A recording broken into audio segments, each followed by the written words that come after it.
Salut à tous and welcome back to my channel, j'espère que vous allez bien. Aujourd'hui on se retrouve dans une nouvelle vidéo et dans une vidéo où on va parler des Legacies. Donc pour ceux qui ne savent pas ce qu'est Legacies, c'est le spin-off de The Originals qui est lui-même le spin-off de Vampire Diaries. Donc je risque dans cette vidéo de spoiler tout simplement Vampire Diaries et The Originals pour pouvoir parler de Legacies, étant donné quand même que c'est la suite directe et que du coup je ne peux pas faire autrement. Donc pour tous ceux qui n'ont pas regardé les deux premières séries, vous risquez fortement de vous faire spoiler, mais j'imagine que si vous avez cliqué sur cette vidéo, c'est que vous êtes déjà en train de regarder Legacies. Avant de commencer la vidéo, n'oubliez pas de mettre un petit pouce en l'air et de vous abonner à la chaîne si c'est pas déjà fait et de venir me suivre sur mon Instagram. Et je vous le rappelle, mais vendredi, samedi et dimanche prochain, donc le 27, 28 et 29 mai, je serai à Bordeaux pour le Bordeaux Geek Fest. Donc j'espère pouvoir rencontrer certains d'entre vous.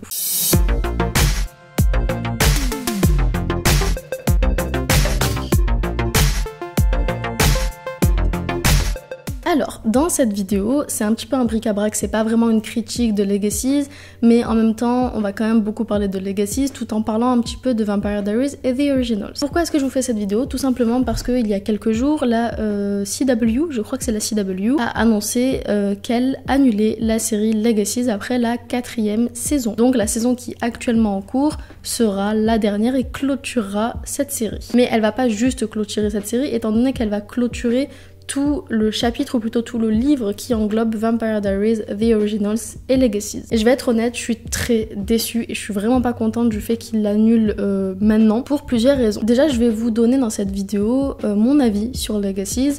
Je vais essayer de vous donner mon avis global, comme un peu ce que j'ai fait avec Charmed vs Charmed Reboot, en vous donnant un avis en me basant uniquement sur la série et sur le potentiel de la série. Et en même temps, je vous donnerai aussi mon avis sur la série en comparaison donc à The Originals et Vampire Diaries, étant donné quand même que c'est important de comparer les trois vu qu'ils viennent du même univers. Déjà pour ceux qui ne connaissent pas trop Legacies ou qui sont pas sûrs de vouloir la regarder parce qu'ils ont fini Vampire Diaries et The Originals, Legacies va donc raconter l'histoire de Hope Mikaelson, la fille de Klaus Mikaelson que l'on a rencontré dans Vampire Diaries mais également dans The Originals, surtout dans The Originals. Et du coup c'est une tri-breed. Donc une tri-breed, c'est le fait d'être vampire, sorcière et loup-garou en même temps, même si son côté vampire ne s'active pas vraiment pendant déjà The Originals, mais surtout pendant Legacies. Déjà, la série, globalement, j'ai beaucoup aimé. J'ai regardé les 4 saisons. Je suis actuellement en train de regarder la 4e saison et donc les tout derniers épisodes avant la fin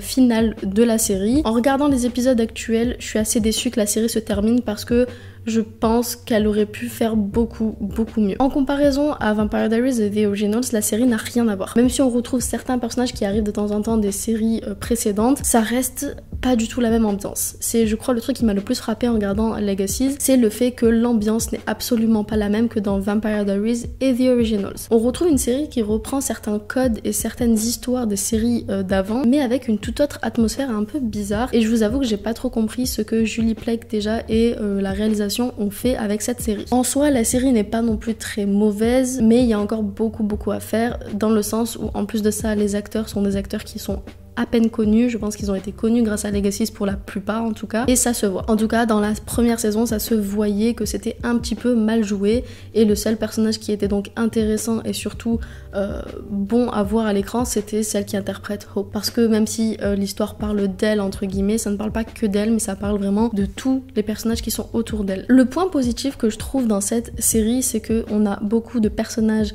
principaux noirs, et je sais que certains vont me comprendre quand je dis ça, tandis que d'autres vont pas comprendre là où je vais en venir. Mais dans Vampire Diaries surtout, on avait donc le personnage de Bonnie. C'était un personnage qui malheureusement en a beaucoup bavé. Je sais pas si Julie Plec avait un problème avec 4 grammes ou pas, je vous avoue que je connais pas trop les polémiques à ce niveau-là. On sentait qu'il y avait une certaine tension avec le personnage de Bonnie et le fait qu'elle soit noire. Chose qu'ils ont un petit peu changé dans The Originals, je pense qu'ils se sont rattrapés sur ça en se disant qu'ils avaient peut-être fait de la merde. Dans Legacies, on a encore plus ce côté-là et je trouve ça vachement cool, surtout que Legacies est vraiment basé sur la diversité, étant donné que on se retrouve dans une école remplie d'élèves tous très différents et qui sont là parce qu'ils sont surnaturels. Donc pour moi, Legacies a ramené un côté un peu de fraîcheur au monde de Vampire Diaries et donc de l'univers que Julie Plec a créé. Donc pour le coup, je trouve ça vachement cool. Le fait qu'il soit beaucoup plus en avant, qu'on apprend beaucoup plus de choses sur eux et qu'ils soient pas forcément je dirais pas victimes, mais qu'ils se fassent pas taper dessus toutes les 2 secondes comme avec Bonnie. Mais à contrario, je trouve que la série manque d'un énorme truc qui a fait le charme de Vampire Diaries et qui nous a donné envie de regarder Vampire Diaries, que ce soit donc comme je vous disais l'ambiance au niveau visuel mais aussi l'ambiance sonore. On avait des musiques incroyables dans Vampire Diaries qu'on retrouve pas du tout dans Legacies. The Originals, c'était pas du tout les mêmes chansons que Vampire Diaries, mais ils ont su adapter les musiques en fonction de l'univers et du pays où ils sont. Enfin, pas du pays, mais en tout cas de la Nouvelle-Orléans, avec le côté un peu français, un peu jazz, tout ça. Donc on a 2 ambiances sonores différentes dans les 2 premières séries. L'ambiance globale restait la même. On avait vraiment cette vibe où on se disait qu'on était vraiment dans la suite de Vampire Diaries. Alors que là, c'est limite si, à part pour comprendre qui sont les personnages et les intrigues vite fait, il y a limite pas besoin de regarder les 2 premières séries pour suivre Legacies. Même si pour moi, il faut quand même regarder les 2 premières saisons, sinon vous allez avoir du mal à comprendre tout ce qui se passe. La série se dégage beaucoup des 2 premières et je trouve ça très dommage. Et d'ailleurs, je pense que c'est ça qui a fait que la série a beaucoup moins marché que les 2 premières, parce que tout le monde s'attendait à revoir du Vampire Diaries dans cette série et ça n'a pas été le cas. On a à de nombreuses reprises plein de références à Damon et Elena, on a des références à Stephen, on a des références évidemment à Caroline, parce que, petit spoil pour ceux qui n'ont pas fini Vampire Diaries, mais les 2 filles de Caroline et Alaric sont dans Legacies, bien évidemment. D'ailleurs, ce sont les 2 personnages que j'aime le plus dans cette série, en plus de Hope, même si Hope me gonfle un petit peu dans cette série. D'ailleurs, en parlant de Hope, parce que je trouve que c'est assez important de revenir dessus, étant donné que c'est le personnage phare de la série, j'ai été méga déçue de ce qu'ils ont fait de Hope, parce que pour ceux qui ont regardé The Originals, on a connu une Hope forte, une Hope remplie de pouvoir, une Hope qui était limite surpuissante et imbattable. Vraiment, faut pas oublier que c'est la fille de Klaus et qu'elle est limite plus douée que Klaus étant donné qu'elle a son côté sorcière. Ça, on le voyait dans The Originals. On voyait vraiment ce côté-là de Hope dans The Originals, chose qu'ils ont complètement enlevé dans Legacies et je ne comprends pas pourquoi. Hope, c'est limite si elle est tout le temps en train de chouiner, même si elle reste forte, on voit pas assez ses pouvoirs, on voit pas assez sa puissance comparée à la série d'avant. Et je trouve ça méga dommage parce que c'est ce à quoi on s'attendait en regardant Legacies. En tout cas, personnellement, quand j'ai su que Legacies allait sortir, je me suis dit super, on va en apprendre beaucoup plus sur Hope, on va voir beaucoup plus ses pouvoirs et l'étendue de ses pouvoirs.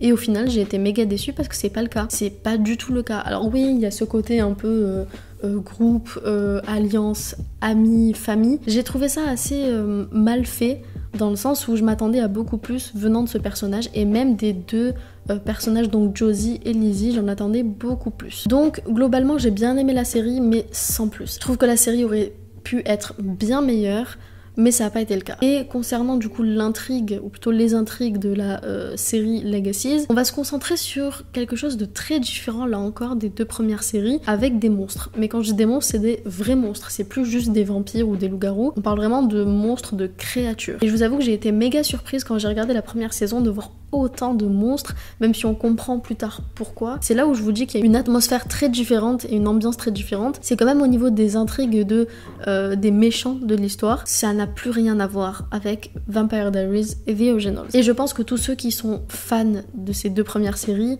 vont être très déçus de voir ça dans Legacies. J'ai été assez déçue quand même de ce côté-là, en tout cas des intrigues au niveau des méchants de l'histoire. On a eu des méchants emblématiques, que ce soit dans Vampire Diaries ou The Originals. Je m'attendais à voir des méchants aussi emblématiques dans Legacies et ça n'a pas été le cas. Je pense que c'est le plus gros point faible qu'ils ont eu, c'est les intrigues, alors que c'est le plus gros dans une histoire. Mais je pense que l'attachement qu'on a envers certains personnages qui étaient déjà dans les saisons d'avant nous font rester. Personnellement, ce qui m'a fait le plus rester dans cette série, c'est Hope, Lizzie, Josie et un petit peu Alaric, même si j'aime pas l'acteur. Mais voilà, le fait que le personnage d'Alaric soit là, ça te fait rester. Surtout que on nous fait penser à chaque fois qu'il va y avoir des guests, donc des personnages des autres séries qui vont débarquer. Chose qu'ils ont fait. Et d'ailleurs, les rares épisodes que j'ai vraiment beaucoup aimé et où j'ai retrouvé ce côté Vampire Diaries et The Originals, c'est ces épisodes-là. C'est quand on retrouvait des guests, notamment donc Rebecca, Freya, Cole, donc la famille de Hope. On les revoit à plusieurs reprises dans la série. Et heureusement, parce que si ça n'avait pas été le cas, si on ne les avait jamais revus, je pense que quasi personne ne serait resté pour regarder la suite. Comme je vous le disais tout à l'heure, on a quelques références, par exemple à Damon et Elena, où on voit que un des personnages principaux va vivre chez Damon et Elena pendant un temps. On ne les voit pas, on ne voit même pas leur fille alors qu'ils sont censés avoir une fille, ce que j'ai trouvé vraiment dommage. Mais voilà, on a quelques références qui font plaisir de temps en temps, et je pense qu'ils ont fait exprès de faire ça parce qu'ils savaient que sinon personne ne serait resté. Donc en soi, je comprends pourquoi la série a été arrêtée au bout de 4 saisons, mais j'aurais aimé, voyant ce qui se passe dans la saison 4, j'aurais aimé que ça continue au moins une saison de plus, parce que pour moi, l'une des meilleures saisons de Legacy, c'est la saison 4. Parce que, je vais pas trop vous spoiler, mais Hope se réveille enfin. On a une vraie Hope à l'écran, une Hope qui ressemble à son père, et ça fait du bien. Parce que si on s'est attaché à Klaus, c'est justement pour ce côté ambivalent entre son côté mauvais, son côté bon. Alors que dans Legacy, on avait vraiment que le côté bon et gnangnan, voire même chiant de Hope, mais pas dans la saison 4. Et ça, c'était cool. Donc je suis assez déçue qu'ils arrêtent la série au moment où ça commence à devenir intéressant. Je ne sais pas si d'autres chaînes, si d'autres plateformes vont reprendre la série pour une autre saison, mais je ne pense pas. De ce que j'ai compris, c'est vraiment la fin. Donc à voir ce que les 3-4 prochains épisodes vont donner. D'ailleurs, si ça vous tente, dites-le moi en commentaire, mais je vous donnerai mon avis sur le final de la série Legacy dans une prochaine vidéo. Enfin bref, je vais m'arrêter là. J'ai un peu blablaté dans tous les sens. Encore une fois, c'est une vidéo que j'ai pas du tout préparée, mais j'aimerais beaucoup avoir votre avis sur Legacy. Si vous avez aimé, si vous avez au contraire détesté, qu'est-ce qui vous a fait rester pour regarder les 4 premières saisons. Bref, je veux tout savoir, donc dites-moi tout ça en commentaire. Pour ma part, je vais m'arrêter là, je pense, pour la vidéo. Je vous ai donné à peu près ce que je pensais de la série. Et du coup, je vous dis à la semaine prochaine et je vous fais plein de bisous. Et n'oubliez pas encore une fois que le 27, 28 et 29 mai, donc le week-end prochain, je serai à Bordeaux pour le Bordeaux Geek Fest. Et j'espère vraiment pouvoir rencontrer certains d'entre vous, ça me ferait extrêmement plaisir. Je vous fais plein de bisous et je vous dis à dimanche prochain. Ooh.